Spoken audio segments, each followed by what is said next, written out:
Boa noite a todos. Retomamos agora o curso de Direito Constitucional.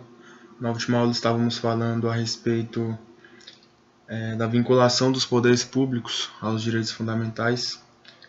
E paramos justamente na questão da vinculação do poder legislativo. Um direito fundamental pode necessitar de regulamentação pelo legislador infraconstitucional como condição para o seu exercício. Por exemplo, direito à ampla defesa. Quando for necessária a restrição, não pode haver supressão do chamado núcleo essencial do direito. Tese de vanguarda, proibição do retrocesso. Bom, a vinculação do poder legislativo, portanto, se daria num primeiro plano como um dever de editar as normas que viabilizem o exercício daquele determinado direito fundamental, como por exemplo está previsto na Constituição, salvo engano, no artigo 5º, inciso 55, o direito ao devido processo legal, à ampla defesa.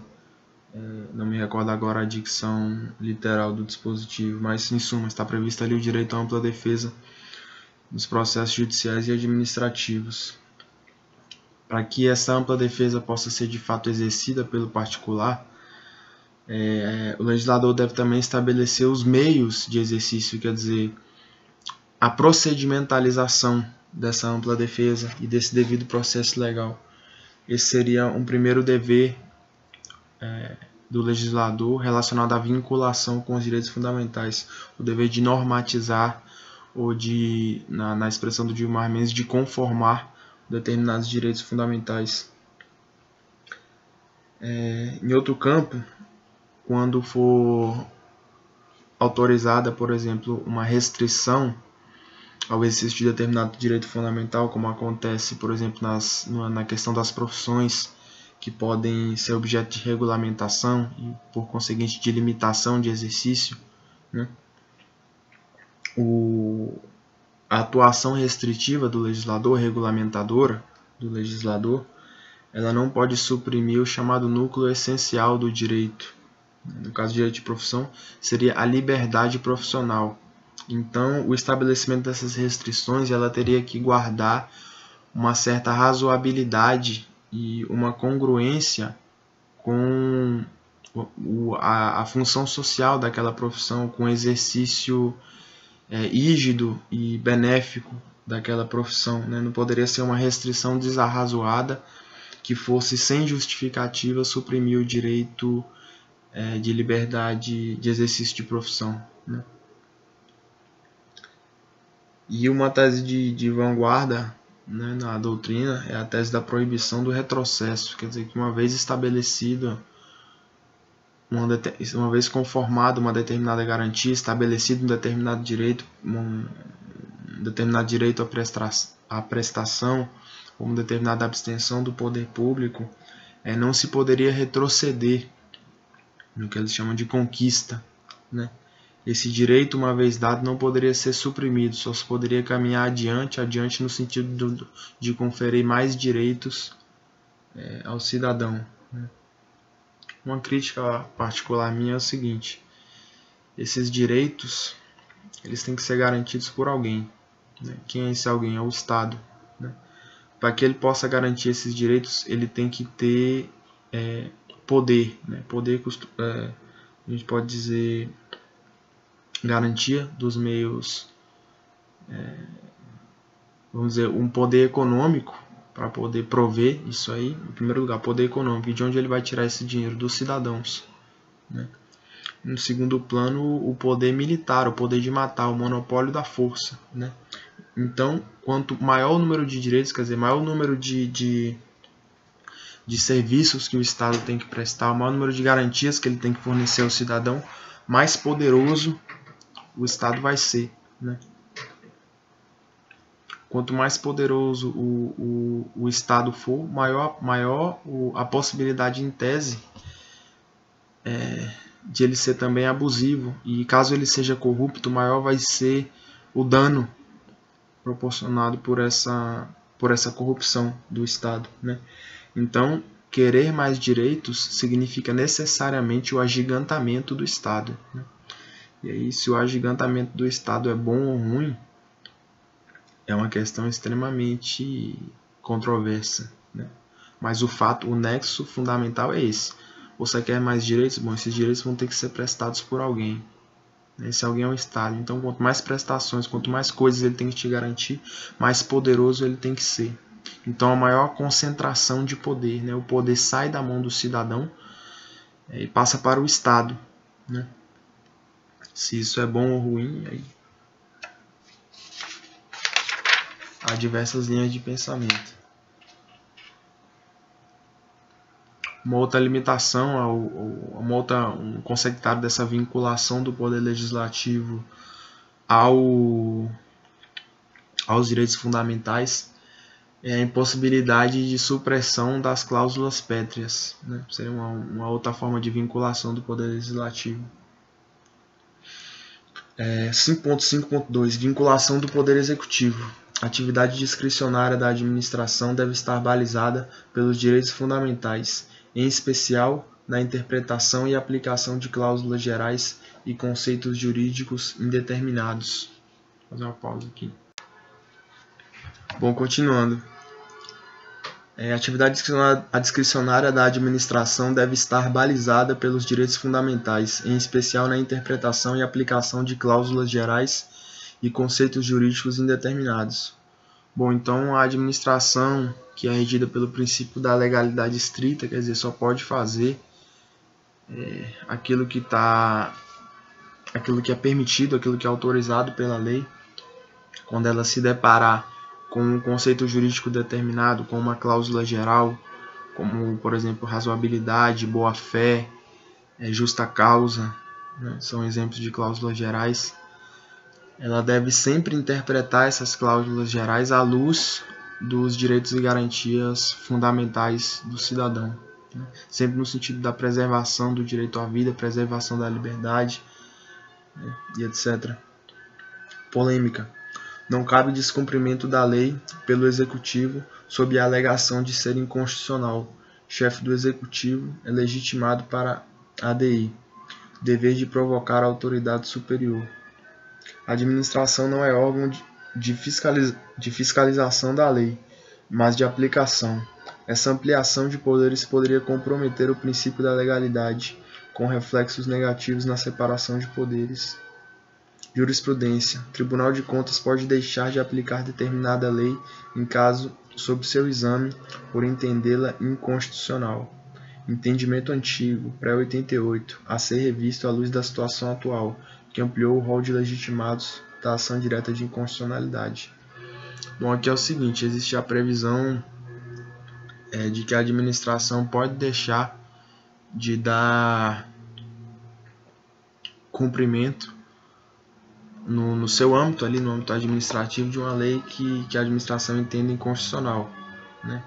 O Gilmar Mendes defende aqui que essa previsão é em si mesma inconstitucional, uma vez que se a administração entende que determinada lei é inconstitucional, não poderia ela mesma, a administração mano própria, quer dizer, por si mesma, deixar de aplicar essa lei, uma vez que o chefe do executivo, né, quer dizer, o chefe da administração pública, tomado aqui no sentido do poder executivo, ele é um dos legitimados para a ação direta de inconstitucionalidade. Então, ele poderia, em vez de meramente descumprir a lei por ele mesmo entender a inconstitucional, ele deveria levar essa questão à decisão do órgão competente, quer dizer, o Supremo Tribunal Federal, que decidiria, então, pela constitucionalidade ou inconstitucionalidade do dispositivo questionado, né? Essa atuação, essa espécie de autotutela do poder executivo no sentido da não aplicação da lei por entender a inconstitucional ia tolher em certa medida quer dizer, ia tirar a força do princípio da legalidade, né? Bom, a segurança do cidadão e a segurança da probidade e da boa gestão pública está em tese em que a administração vai cumprir estritamente o que está disposto em lei, né? Quer dizer, o que o povo, por meio de seus representantes, determinaram que a administração cumprisse.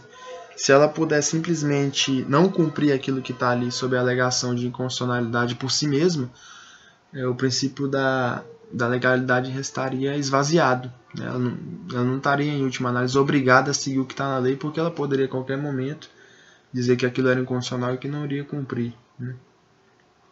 No Tribunal de Contas também há essa previsão de que o Tribunal de Contas pode deixar de aplicar determinada lei num caso sobre seu exame, quer dizer, sobre o julgamento do Tribunal de Contas, por entender inconstitucional. E esse é um entendimento, é uma previsão pré-Constituição de 88, né, quando o rol de legitimados para ação direta de inconstitucionalidade ainda era muito restrito, né? Então havia essas aberturas para que os órgãos pudessem por si mesmos não aplicar a lei manifestamente inconstitucional. Mas hoje em dia, com a ampliação do rol, um rol extensíssimo, o entendimento aqui do Gilmar Mendes é que isso não mais se justifica. 5.5.3 Vinculação do Poder Judiciário. Tarefa clássica de defender os direitos violados ou ameaçados de violação. Artigo 5º, 35 Constituição, que é o dispositivo que fala que nenhuma lesão ou ameaça de lesão ao direito deixará de ser apreciada pelo Poder Judiciário. O artigo que trata aí da inafastabilidade, né, jurisdicional. Conferir máxima eficácia aos direitos fundamentais e recusar a aplicação a preceitos que os desrespeitem, observados na sua ação, devido processo legal. Bom, ao Judiciário, por excelência, compete a afirmação desses direitos fundamentais, né, de alguma forma restaurando ou reparando quando eles já foram violados, ou evitando a sua violação nos casos da tutela preventiva, né? E na aplicação do ordenamento jurídico como um todo, a missão também do Poder Judiciário conferir a máxima eficácia a esses direitos fundamentais, de maneira inclusive a recusar a aplicação aos determinados preceitos infraconstitucionais que de alguma maneira desrespeitem esses direitos fundamentais, né?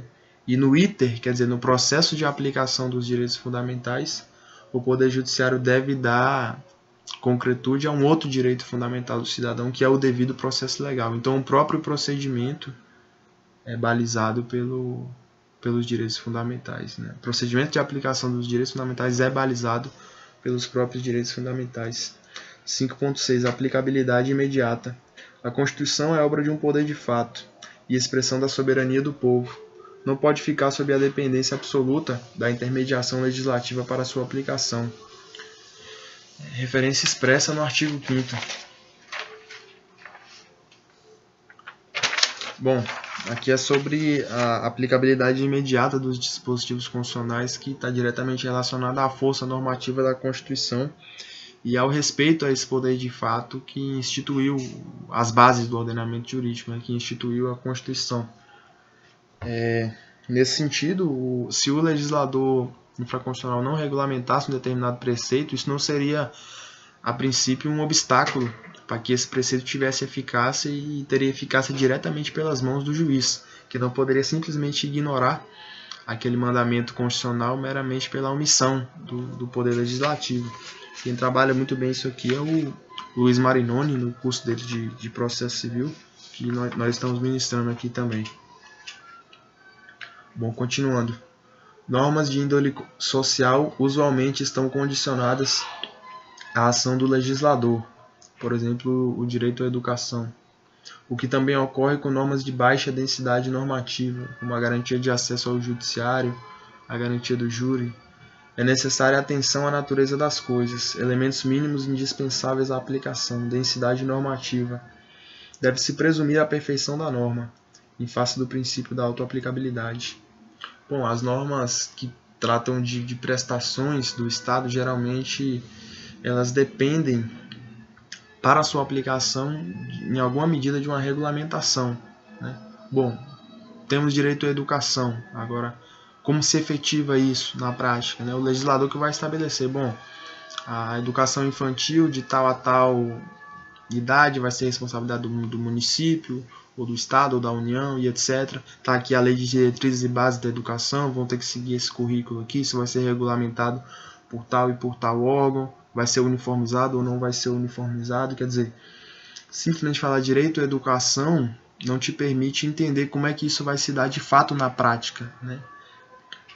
Em via de regra, muitos preceitos de índole social, quer dizer, que estabelecem prestações positivas por parte do Estado no sentido de estabelecer uma justiça social, né, de garantir prestações aos cidadãos. Boa parte desses princípios depende dessa regulamentação, como por exemplo o direito à educação, né? O que ocorre também com outras normas de baixa densidade legislativa, quer dizer, que trazem preceitos muito abertos, dos quais não se pode inferir diretamente como é que vai se dar a aplicação. Por exemplo, garantia de acesso ao judiciário. Simplesmente por isso você não consegue...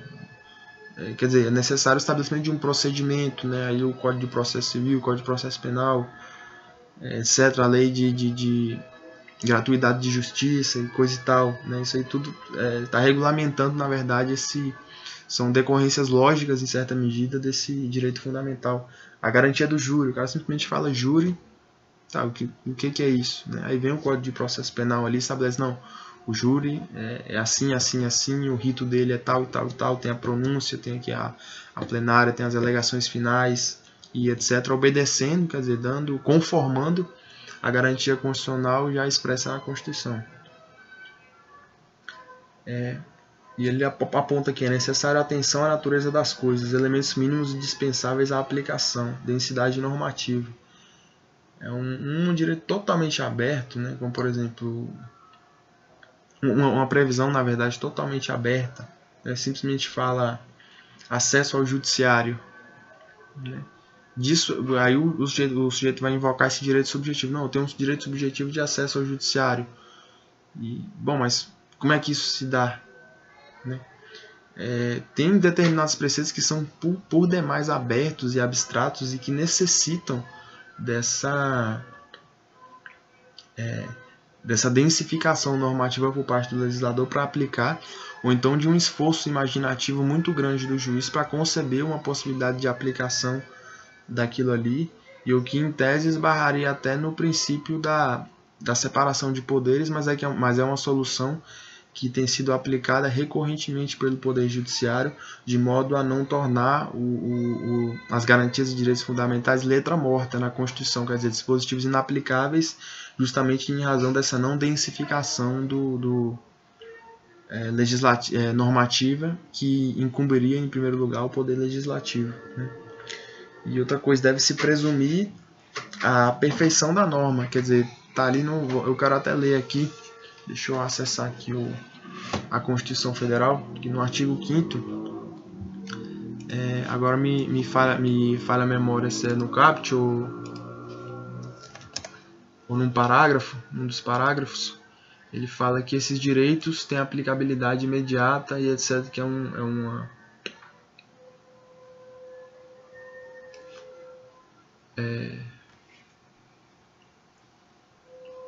todos são iguais.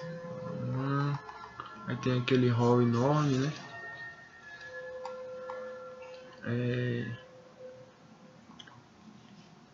Aqui, parágrafo 1º do artigo 5º da Constituição, que tem um rol ali de direitos e garantias fundamentais. As normas definidoras dos direitos e garantias fundamentais têm aplicação imediata, né? Então a gente deve sempre presumir que esses preceitos podem ser aplicados independentemente de regulamentação, né? Essa presunção de perfeição da norma, que está referida aqui no livro do Gilmar Mendes, né? Ponto 6. Tendências na evolução dos direitos humanos. Evolução do plano ideal à positivação. Prerrogativa de exigibilidade jurídica dentro do Estado que os proclama. Bom, como nós vimos em outras aulas, esses direitos humanos eles estiveram durante um bom tempo no plano filosófico, no plano das ideias, mas não eram direitos expressamente chancelados pelo Estado, quer dizer, garantidos dentro de uma ordem jurídica e passíveis de ser exigidos, vamos dizer, perante um tribunal, né? E houve essa evolução, quer dizer, do plano ideal, do plano filosófico, a positivação, quer dizer, a chancela e a garantia pela força do Estado, né, e a exigibilidade jurídica, propriamente dita. Declaração Universal de 1948, impulso de universalização. Seguiram-se várias convenções internacionais. Bom, a partir da Declaração Universal dos Direitos Humanos de 1948, que foi o impulso dessa universalização dos direitos humanos, dos direitos fundamentais, que repercutiu em diversos ordenamentos jurídicos, sobretudo no Ocidente, né? Ali foi o marco inicial, a partir do qual se seguiram diversas outras convenções internacionais sobre direitos humanos. Tendência de especificação, que facilita a concretização. Direitos dos deficientes, crianças, idosos, particularidades da vida social. Bom, aí a partir dessa positivação, dessa universalização, passaram a surgir direitos que eram direitos humanos, mas não eram direitos, vamos dizer, pela sua própria natureza, de qualquer ser humano. Por exemplo, o direito à acessibilidade, né? Direito a que existam rampas, elevadores, etc., que é, em última análise, um direito de inclusão social da pessoa com deficiência. É um direito humano, mas é um direito humano dele, né? Porque a pessoa que tem ali duas pernas funcionando bem, ela não precisa de uma rampa, né? Ela pode usar a escada e etc. As garantias ali das crianças, né? Da boa formação escolar, da prioridade absoluta que é estabelecida na Constituição, dos idosos, né? e etc. Quer dizer, direitos humanos desde a perspectiva das particularidades da vida social, né? 7. Funções dos direitos fundamentais. A teoria dos 4 status de Jelinek. É uma vontade grande que eu tenho de ministrar um curso aqui sobre a teoria do Estado. O livro Teoria do Estado de Jelinek é considerado o maior clássico do tema. Eu espero ainda conseguir fazer isso. Bom, aqui no meio jurídico, pelo menos brasileiro, a parte mais difundida do pensamento dele é essa teoria dos quatro status, né? E as notas são as seguintes. Status em que o indivíduo pode se encontrar em face do Estado. Subordinação. Deveres perante o Estado. Status passivo, né? Poderia ser identificado aqui como o dever de obediência à lei, o dever de pagar tributos, né? Seria o primeiro status, o status passivo, né? Esse dever de subordinação, de cumprimento de deveres perante o Estado. Status negativo, espaço de liberdade das ingerências do Estado, que corresponderia então, vamos dizer, por analogia ou até por uma semelhança direta com a primeira dimensão dos direitos fundamentais, a primeira geração dos direitos fundamentais, quer dizer, a preservação do espaço de autonomia individual do indivíduo, espaço de preservação da autonomia do indivíduo em face do arbítrio estatal e das ingerências estatais, quer dizer, a preservação da liberdade do sujeito, a garantia da propriedade, né, sem a intervenção, um espaço de privacidade do sujeito sem a intervenção do Estado, né? Um dever de abstenção por parte do Estado, né? Seria o status negativo. Agora o status positivo. O dever de exigir prestações positivas por parte do Estado, quer dizer, a possibilidade de exigir que o Estado faça algo, né? Aqui a gente pode pensar em diversas coisas, desde a efetivação, vamos dizer, da jurisdição, seja da justiça penal, da jurisdição civil propriamente dita, até esses direitos sociais mais modernos, né, de vanguarda, que o Estado deve garantir praticamente tudo ao cidadão, né?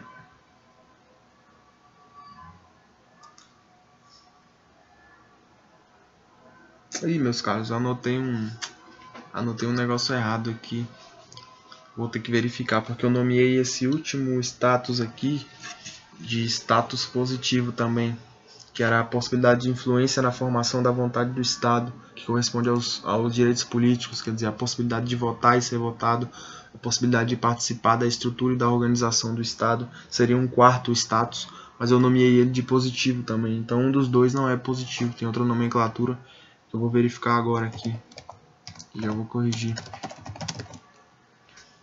4 status de Jelinek.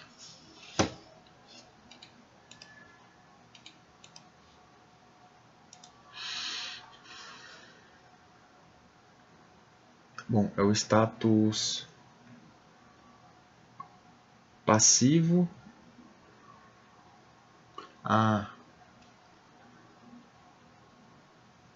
Esse último que eu nomeei de positivo é o status ativo.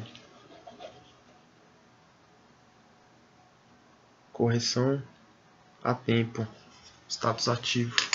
Beleza, então o status ativo seria essa possibilidade de participação na vida política, em última análise de votar e ser votado.